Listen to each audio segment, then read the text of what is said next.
From many people, you may hear various facts about the affected kidney, who call the kidney issues totally irreversible. Or some people say that if you have a little issue and say, "Don't worry, just ignore and forget these gossips," and learn the real facts instead of myths from people who don't even know anything about the kidney. Well, this video is going to be very informative for you, so wear your headphones and learn more about your kidneys with us.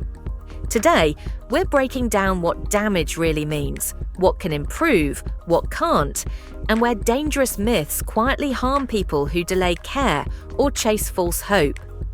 Myth: all kidney damage is permanent and irreversible. A lot of people are told that the moment something goes wrong with their kidneys, that's it. The damage is done, nothing can be fixed.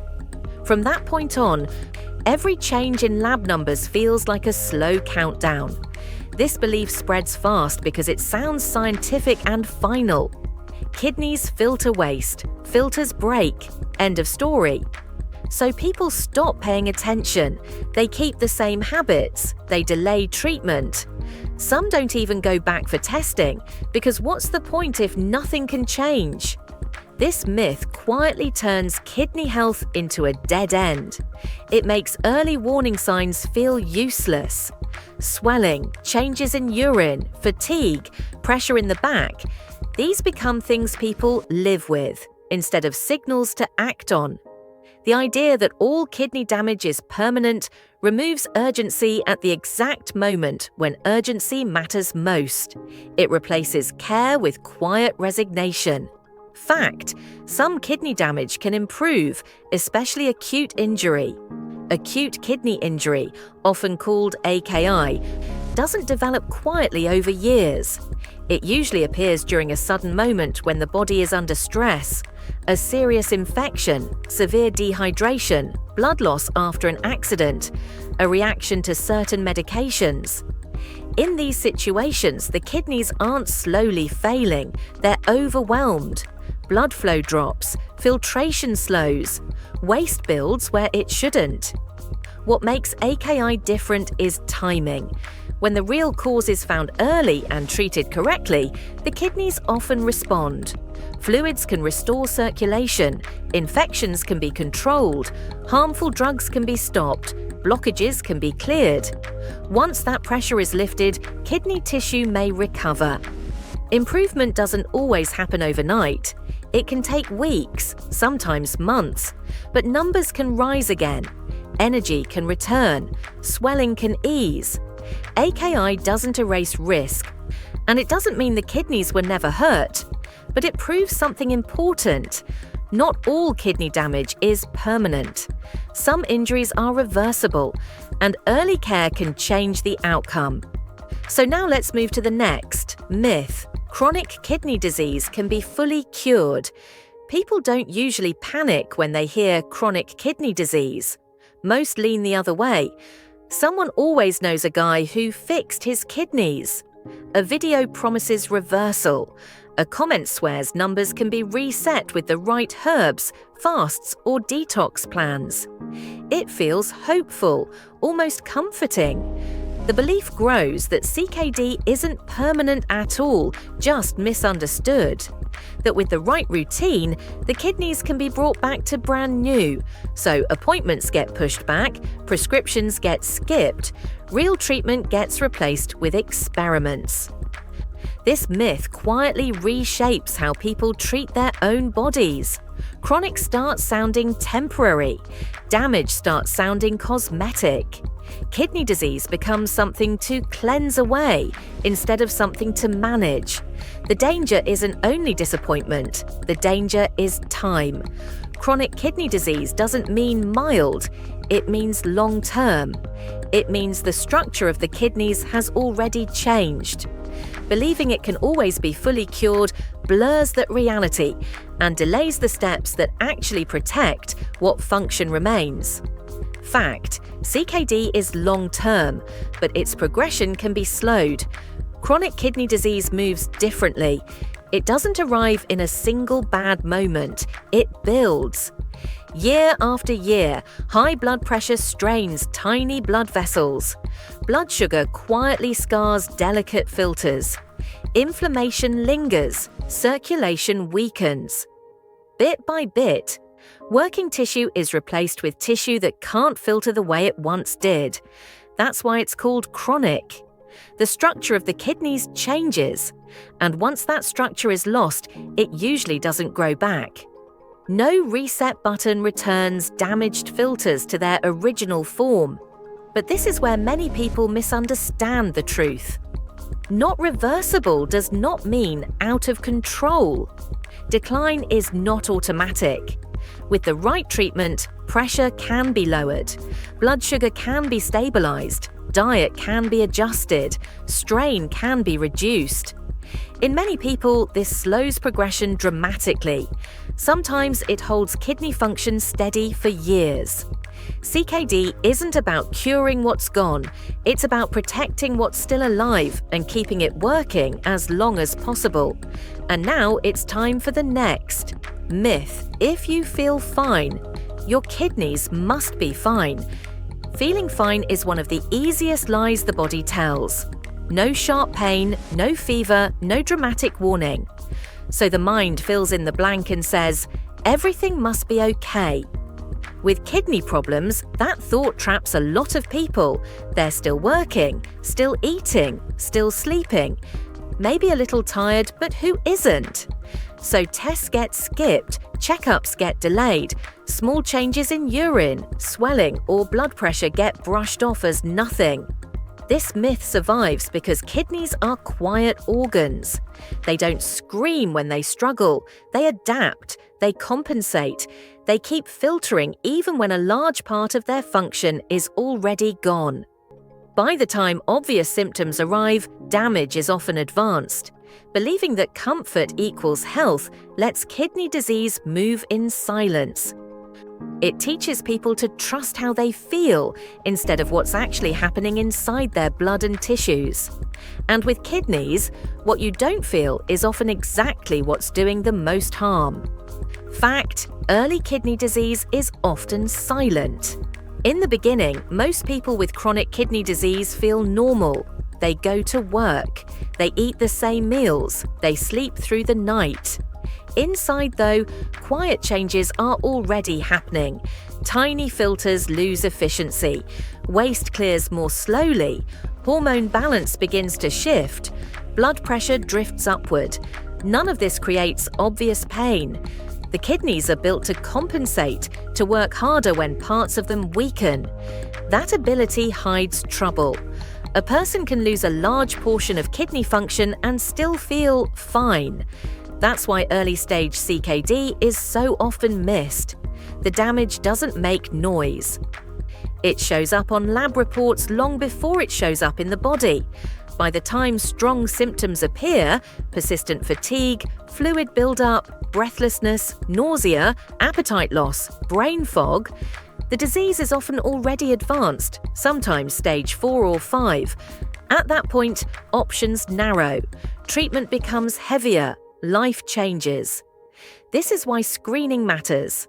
Simple blood and urine tests can reveal kidney problems years before the body complains. For people with diabetes, high blood pressure, heart disease, obesity, or a family history of kidney failure, regular testing isn't optional protection. It's one of the most powerful tools they have. Well, let's move to the next myth. Dialysis is always permanent. The word dialysis sounds heavy. People hear it and picture a point of no return. Tubes, machines, schedules that take over your week. So when dialysis is mentioned, many assume life has crossed a permanent line. Once you start, you're on it forever. That belief spreads fear faster than facts ever could. It makes people resist treatment even when their body urgently needs support. Some delay it, some refuse it. Some see it as a sentence instead of what it often is, a medical tool. This myth turns dialysis into a symbol of failure instead of a form of help. It frames every case the same, even though kidney problems don't follow one path. By believing dialysis is always lifelong, people lose sight of why it's used in the first place: to replace kidney function when the body can't cope on its own. And sometimes that need is temporary. Treating dialysis as permanent from the start keeps people trapped in fear instead of focused on recovery, stabilization, or better long-term options. Fact: dialysis can be temporary or permanent depending on the cause. Dialysis isn't one thing used for one reason. In some cases, it's short-term support. When someone develops acute kidney injury from severe infection, dehydration, trauma, or toxic reactions to medications, the kidneys can suddenly stop clearing waste and fluid. Dialysis steps in to do that work while the body stabilizes. It gives the kidneys time. During this period, treatment focuses on fixing the real cause. As circulation improves and injured tissue recovers, kidney function can return. When that happens, dialysis can sometimes be reduced or stopped completely. Other cases are different. When chronic kidney disease progresses to end-stage renal disease, often called stage 5, the kidneys can no longer support life on their own. At that point, dialysis isn't a bridge, it becomes a replacement. Waste builds, fluid overwhelms the system. Without ongoing dialysis or a kidney transplant, survival isn't possible. So dialysis is not automatically permanent, and it is not automatically temporary. It depends on why the kidneys failed, how much function remains, and whether recovery is still possible. If you learn this well, then let's start our next myth. Drinking a lot of water can cure kidney disease. Water has a clean reputation, it feels safe. So when kidney trouble enters the picture, many people instinctively reach for the simplest idea they know: drink more, a lot more. Somewhere along the way, hydration turns into a supposed cure. Bottles line the counter, timers go off, gallons replace glasses. The belief grows that flushing the system hard enough will wash kidney disease away. This myth survives because water is essential and because the kidneys are filters. It sounds logical, but logic without limits becomes dangerous. For some people with kidney disease, flooding the body doesn't heal anything. It strains what little function remains. It can dilute sodium, disrupt heart rhythm, and push fluid into the lungs and tissues. Instead of helping, it creates new problems. Treating kidney disease like a clogged drain that just needs more water ignores what's actually happening inside damaged tissue. Kidneys don't fail because they're dirty. They fail because their structure is injured, and no amount of drinking can rebuild what's been scarred. Fact: hydration must match what damaged kidneys can handle. Healthy kidneys rely on water to regulate blood volume, move waste, and keep electrolytes balanced. For people without kidney disease, proper hydration supports normal function every day. But once kidney function is reduced, the rules change. Damaged kidneys don't adjust fluid levels the way healthy ones do. They can struggle to remove excess water. When intake rises beyond what the body can handle, that fluid doesn't disappear. It stays. It moves into the ankles, the abdomen, and sometimes the lungs. Breathing becomes heavier. Blood pressure climbs. The heart works harder. What started as drinking more to help becomes a new source of strain.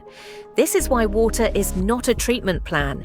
It's one part of a much larger picture. Some people with kidney disease need to limit fluids. Others need careful targets based on lab results, medications, and heart function. There is no universal amount that heals damaged kidneys. Hydration should match what the kidneys can safely manage. That decision belongs in a medical setting, guided by tests, symptoms, and individual risk, not internet rules or bottle counting habits. Okay, now we're about to start our next myth. Natural or home remedies can reverse major kidney damage. Natural cures have a certain pull. They feel gentle, personal, safer than hospitals and prescriptions.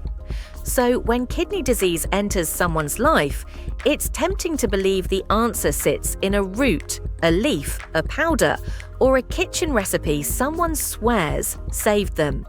The promise is always the same: cleanse the kidneys, rebuild them, reverse the damage. This myth spreads fast because it offers control. It makes people feel like they can fix a serious condition quietly, at home, without frightening words or hard decisions. But significant kidney damage isn't a surface problem. It isn't inflammation you can soothe away or a toxin you can flush out. It's a structural loss: scarred filters, altered blood vessels, dead tissue. Treating that reality with teas and home routines doesn't repair it. Worse, some natural remedies strain the kidneys further, interfere with medications, or introduce toxic compounds. Believing home treatments can reverse major kidney damage doesn't just fail to heal. It often steals time, the one thing kidney disease never gives back. Fact: lifestyle changes support kidney health, but they don't replace medical care.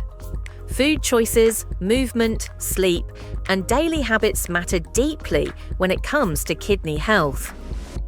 What you eat affects your blood pressure, activity shapes blood sugar, weight changes how hard the kidneys are forced to work. These things are not small. They can slow damage, reduce strain, and protect what function remains. But lifestyle changes are not a substitute for medical care.